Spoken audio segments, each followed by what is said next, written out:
Hello everyone and welcome to my channel.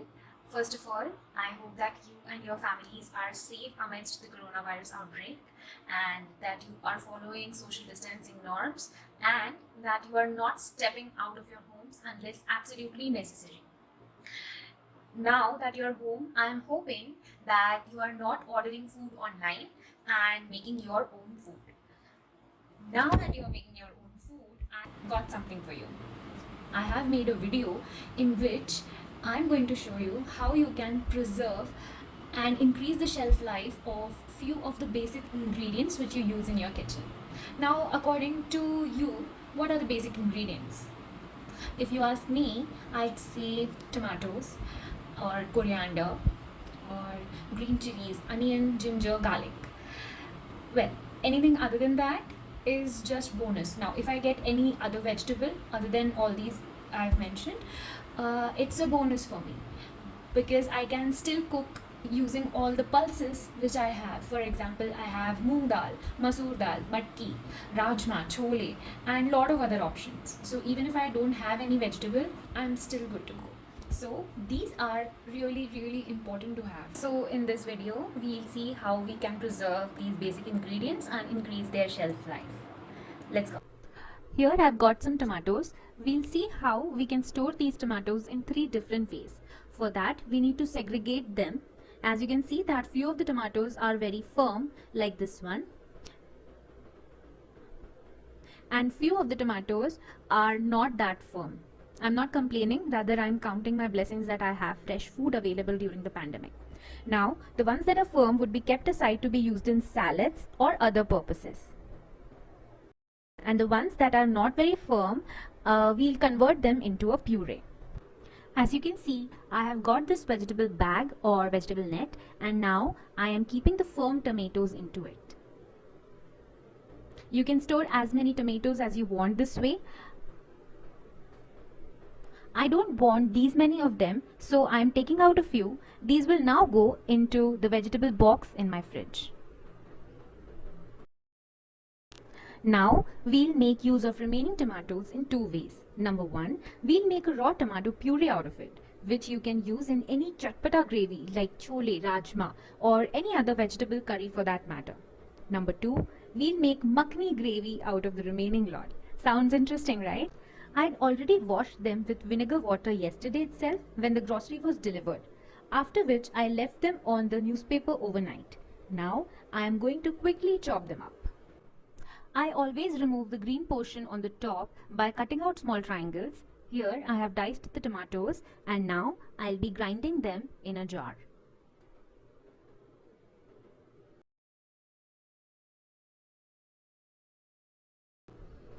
The puree is now ready and I am going to fill it in a Ziploc bag.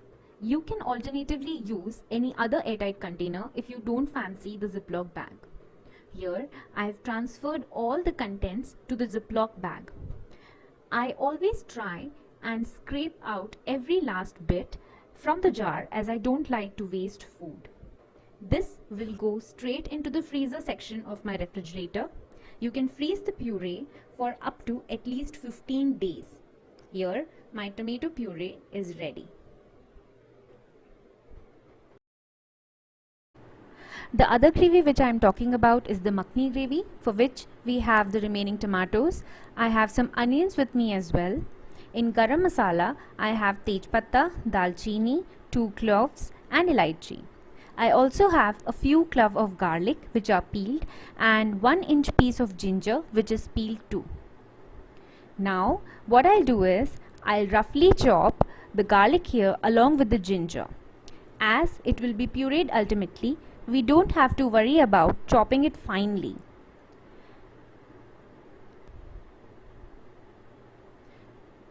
In masalas, I have taken ones which I use on a daily basis. I'll show you as and when we use them. I've roughly chopped these onions over here and I've also chopped 2 of the green chilies. Now these were the hot variety of green chilies, that's why I've taken only 2. Here I have roughly chopped garlic and ginger. Now what I'll do is I'll quickly add some oil to the pan. I'm adding oil because I don't want to burn my butter. That's why I have added oil. And as you can see, it's very little quantity. To this pan, I'll add some butter. That's right. And to this, I'll be adding the garam masala, tej patta, dalchini, cloves and cardamom. Now I'll give it a good mix. To this, it's time to add our chopped ginger, garlic and green chilies. We'll give it a good mix. We don't want our garlic to be burnt. It should just be translucent. After that, I have added some onions and I'm roughly chopping up some tomatoes. I have added the tomatoes to the pan. Now I'll give it a good mix.